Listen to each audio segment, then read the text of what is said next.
ஐயா சொன்னதுல 100க்கு 100 எல்லாமே உண்மைதான். அப்பாவுக்கு கால்ல ஸ்கின் அலர்ஜி இருக்கும் அப்படின்னு சொல்லிட்டு சொன்னாங்க. அது உண்மையானது தான். அதே போல பாத்தீங்கன்னா, அவர் உங்க குடும்பத்துல யாருக்குன்னா கும்ப ராசி இருக்கா அப்படின்னு சொல்லிட்டு கேட்டாங்க. அவர் எப்படி கெஸ் பண்ணாருன்னு எனக்கே தெரியல. ஆனா என் தம்பிக்கு பாத்தீங்கன்னா கும்ப ராசி தான். 100% உண்மைய அப்படியே வெட்ட வெளிச்சமா சொன்னாங்க. ரொம்ப மகிழ்ச்சி ஐயா, ரொம்ப நன்றி. மிதுனம் ராசிபலன் மார்ச் 4, 2025. இன்று மிதுனம் ராசிக்காரர்களுக்கு சாதகமான நாள். கலை சார்ந்த செயல்பாடுகளில் அதிக ஈடுபாடு காணப்படும். பூர்வீக சொத்துக்கள் மூலம் நிதி நிலைமை வலுவடையும். சேமிப்பு விஷயங்களில் பொதுவாக சில நுட்பங்களை தெரிந்து கொள்வீர்கள். சமூக பணிகளில் செல்வாக்கும் தாக்கமும் அதிகரிக்கும்.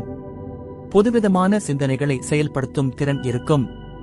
தீர்க்கமான யோசனை, புத்திக்கூர்மை ஆகியவை உங்கள் செயல்பாடுகளில் வெளிப்படும். இன்று ஓய்வாகவும் மன அழுத்தம் குறைந்தும் இருக்கும் ஒரு நாள். 1. கலை சார்ந்த செயல்பாடுகளில் ஈடுபாடுகள் ஏற்படும். கலை மற்றும் படைப்பாற்றல் அதிகரிக்கும். இசை, ஓவியம், எழுத்து போன்ற எந்த ஒரு கலைத்துறையிலும் விருப்பம் அதிகரிக்கலாம். புதிய ஆக்கப்பூர்வமான முயற்சிகளை செய்யலாம். பழைய திறமைகளை வெளிப்படுத்துவதற்கு இது ஒரு நல்ல சந்தர்ப்பமாக அமையும். திறமைகளை பயன்படுத்தி மற்றவர்களின் பாராட்டுகளை பெறலாம். 2. பூர்வீக சொத்துக்கள் மூலம் சேமிப்புகள் மேம்படும். குடும்ப சொத்துக்கள் தொடர்பான நல்ல செய்திகள் வரும். சொத்துக்களில் இருந்து எதிர்பாராத வருமானம் கிடைக்கலாம். தாயாரின் பக்கத்திலிருந்து சுபமான பயன் கிடைக்க வாய்ப்பு உள்ளது. புதிய முதலீடுகளை யோசித்து செய்யலாம். பணியிடத்தில் நல்ல முன்னேற்றம் ஏற்பட்டு நிதிநிலை உறுதியாகும். 3. சேமிப்பு விஷயங்களில் சில நுட்பங்களை அறிவீர்கள். பணத்தை சேர்ப்பதற்கான புதிய வழிகளை அறிந்து கொள்வீர்கள். நிதி மேலாண்மை தொடர்பாக யோசித்து செயல்படுவீர்கள். விவேகமான செலவின முறையை பின்பற்றி சிறந்த நிதி நிலையை உருவாக்கலாம். நீண்ட காலம் பயனளிக்கும் முதலீடுகளை பற்றி ஆராயலாம். வங்கி மற்றும் பங்குச் சந்தை முதலீடுகளில் ஆர்வம் அதிகரிக்கலாம். 4. சமூக பணிகளில் செல்வாக்கு மேம்படும். நண்பர்கள் மற்றும் சுற்றியுள்ளவர்களிடம் உங்கள் மதிப்பு உயரும். சமூக சேவைகள் மற்றும் பொது தொடர்புகளால் வெற்றி கிடைக்கும். மற்றவர்களுக்கு உதவியும் வழிகாட்டுதலாகவும் இருப்பீர்கள். நல்ல பெயர் மற்றும் கீர்த்தி கிடைக்க வாய்ப்பு உள்ளது. அனைவரிடமும் நல்ல முறையில் நடந்து கொள்வது உங்களுக்கு நல்ல விளைவுகளை உருவாக்கும். 5. புதுவிதமான சிந்தனைகளை செயல் வடிவில் மாற்றுவீர்கள். புதிய யோசனைகள் தோன்றும். சொந்த முயற்சியில் புதிய மாற்றங்களை செய்வீர்கள். வியாபாரத்தில் அல்லது வேலை சம்பந்தமான விஷயங்களில் புதிய தீர்வுகளை அணுகுவீர்கள். புதிய வாய்ப்புகளை தேடி பயணிப்பீர்கள்.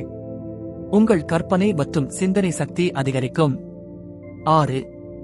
செயல்பாடுகளில் புத்திக்கூர்மை வெளிப்படும். இன்று எந்த ஒரு காரியத்திலும் அதிக புத்திசாலித்தனம் காணப்படும். சிக்கல்களை அனாயாசமாக சமாளிக்க வாய்ப்பு உள்ளது. வேகமான முடிவுகளை எடுப்பதில் சிறந்த திறமை வெளிப்படும். மற்றவர்களை வியக்க வைக்கும் வகையில் துல்லியமான தீர்வுகள் கிடைக்கும். நீண்ட நாளாக நிலுவையில் இருந்த பணிகளை முடிக்கலாம்.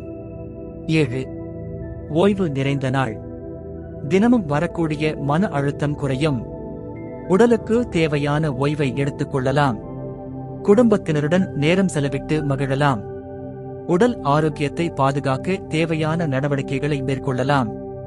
உங்களுக்கான சிறு விடுமுறை எடுத்துக்கொள்வது நல்லது. அதிர்ஷ்ட தகவல்கள். அதிர்ஷ்ட திசை மேற்கு. அதிர்ஷ்ட எண் 8. அதிர்ஷ்ட நிறம் நீல நிறம். நட்சத்திர பலன்கள். மிருகசீரிஷம் சேமிப்புகள் மேம்படும். திருவாதிரை சமூக செல்வாக்கு அதிகரிக்கும். புனர்பூசம் புத்திக்கூர்மை வெளிப்படும். இன்று செய்ய வேண்டியவை: கலை மற்றும் படைப்பாற்றலை வெளிப்படுத்துங்கள். சமூக சேவைகளில் ஈடுபடுங்கள். சொத்து முதலீடுகளை பற்றிய ஆலோசனைகளை கேட்டு திட்டமிடுங்கள். இன்று தவிர்க்க வேண்டியவை: பணம் செலவினத்தில் கவனக்குறைவாக இருக்கக்கூடாது. புதிய திட்டங்களை உடனடியாக செயல்படுத்தாமல் நிதானமாக ஆய்வு செய்யுங்கள்.